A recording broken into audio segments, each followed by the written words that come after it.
passions are high. Good work by Jamie Nagle. Distance is what it's all about. Owen Cadigan never took his eye off it. Dan the man tried to scoop it up. Cadigan is there once more. Bursting forward is Tom Kenny. Runs kindly for Cathal Naughton. Cork need to score here and they need a goal. A point is no good. Paddy Sullivan. Tony Brown swings it back down into Cork territory. Up comes John Gardner. Ball falls kindly for Tom Kenny. Tries to burst past two Waterford players. One of them is Owen Kelly. Free to Cork. 17 and a half minutes played. 2.5 to go. John Gardner knows well that he has to drop it in. Isaki O'Halpine goes up for it. Backs to the wall as Waterford defend. Noel Connors tries to scoop it up. Comes back out for Tony Brown.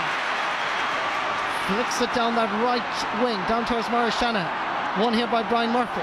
Cathal Naughton says leave it. Goes around the scenic route, makes an angle.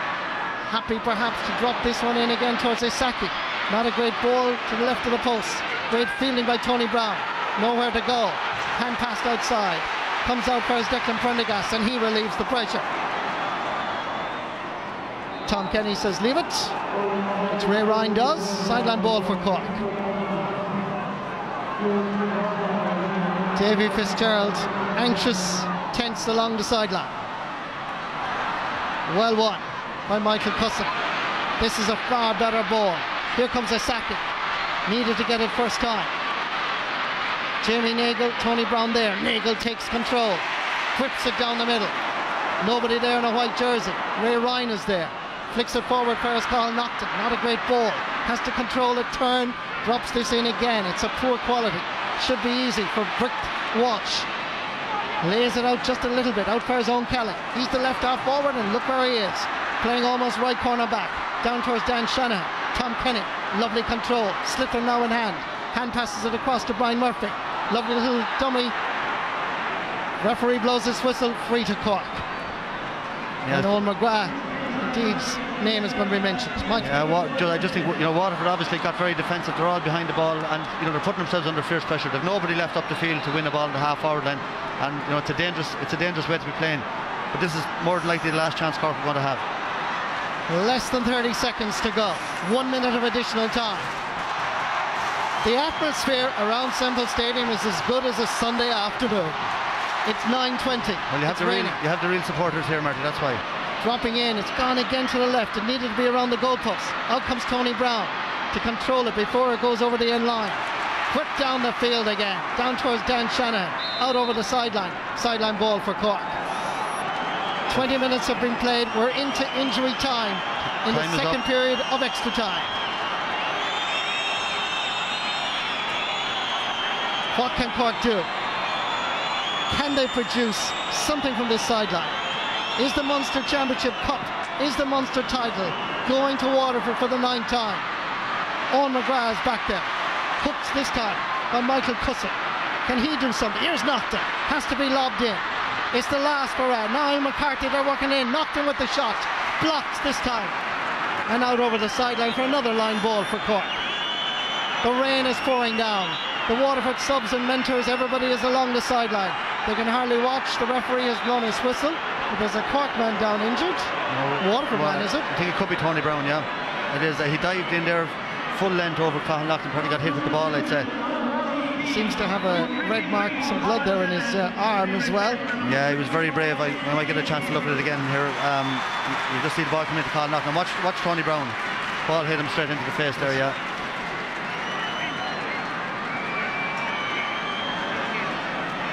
This is it. This is the moment. We're into injury time. We've 16, almost 20 seconds of injury time played. 40 seconds left.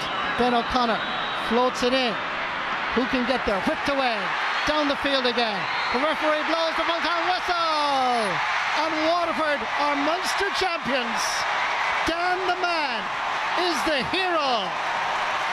He's the one that got the goal.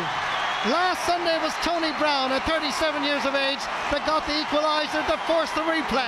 It's the old kids on the block that have done it for the Dishies, combined with a cocktail of young fellas. managed by a man from Clare, from 6 Mile Bridge. Put it all together and you have Waterford's 9th Munster title. What a battle. Yeah, Marty, it's a fantastic, historic win. Extra time, under lights in Thurles, the spiritual home of hurling, I suppose, and fantastic heart and determination. Tony Brown epitomised it there in the second half of extra time.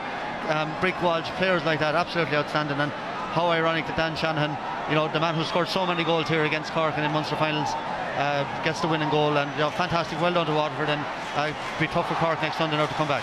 Waterford's first title in 1938, their last in 2007, and here tonight in Semple Stadium, Thurles, on a historic night under floodlights, it's Waterford 116, Cork 113. Waterford are champions. Do stay with us, we'll be back with a lot more after the break. Yes indeed, welcome back as the presentation is about to take place. The chairman of the Munster Council, Sean Walsh from Kerry, is speaking at the moment. There he is, in the presence of the president of the GA, Christy Cooney, on the right.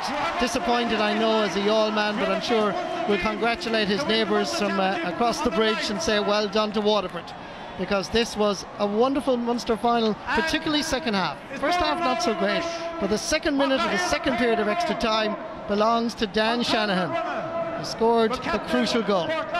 Stephen Malumphey is the winning captain. Here it is. John Milan celebrates.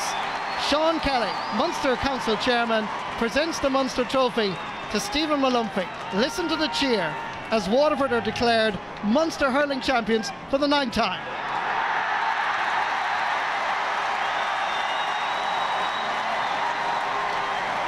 Wonderful scenes in Semple Stadium, and there will be lots of people who will argue that perhaps the Munster hurling final, a lot more big games, should be under floodlights. Davy Fitzgerald is truly delighted there with Pádraig Fanning, one of his co-selectors.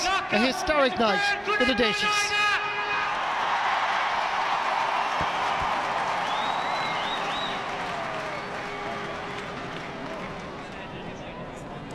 Well, it is late and it's wet here at Semple Stadium in Thurles, but the Waterford supporters certainly won't mind that.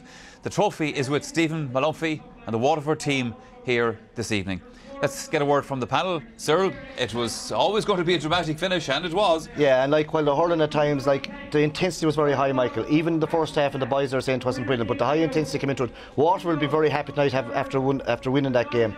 They were very, very fit. No one Fitzy, he would have them high. That would be high intensity the whole time. He plays a game of containment, of crowding out the middle. It may not look fancy, but they're not to worry about. They're just worried about the result, and they're going to take great encouragement from this. They're going to fancy themselves no matter who they meet. And they're the one team, that would believe in themselves. Got hammered by Kilkenny a few years ago. They came back.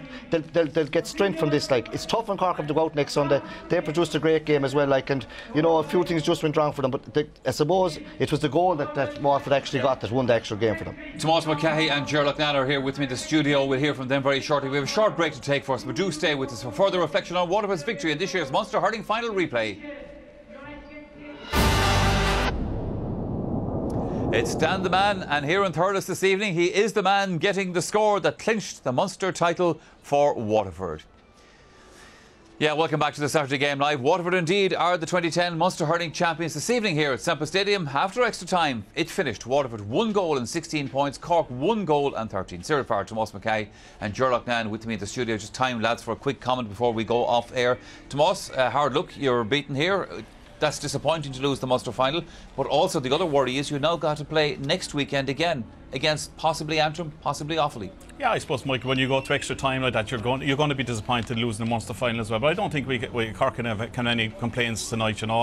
We struggled in a forward division in the second half. Waterford defensively were very, very good. They came with a game plan, and Cork were unable to break them down. And it's ironic that I think Davy Fitzgerald spoke to Dan a couple of weeks ago and said, look, for the Munster final against Cork, we're going in with a game plan. You might not be involved, but you will get your opportunity, and his opportunity came tonight. So I'm sure Dan is a happy man that he stuck with it, and I'd say there'll be a large bottle or two around Lismore or Dungarvan tonight, and also even to one, so sure, it's a great win. It is, when you think of Waterford in the long history of the Munster Championship, over 120 years, whatever it is, Waterford have only won 9 championships, and there's about 10 of these fellas who have won 4 of those. That'll tell you the greatness of that Waterford team. They're fantastic players, fantastic leaders, but also massive credit must go to Davy Fitz. If you go from the wreckage of 2008 and that All-Ireland final against Kilkenny to go from that and think they'll be back 2 years later and win a Munster championship, you know, it shows the determination he has, the organisation he has, the great setup he has. They were in fantastic shape, and I think at the end of the day they deserved it. And fitting that Dan should score the winning goal. And I suppose if there's ever a film made about this, it could well be entitled "The Legend of Dan the Man." You know, it would be a very appropriate one. Well, we mightn't have the film, but we have the title already. Okay, that's where we're going to have to leave. Under the tree anyway. That's where we're going to have to leave it for this evening. Waterford are the 2010 Munster hurling champions. My thanks to Cyril Farrell, Tomas McCahey and Gerlach Land for their company, and from all of us here in Thurles, it's bye-bye.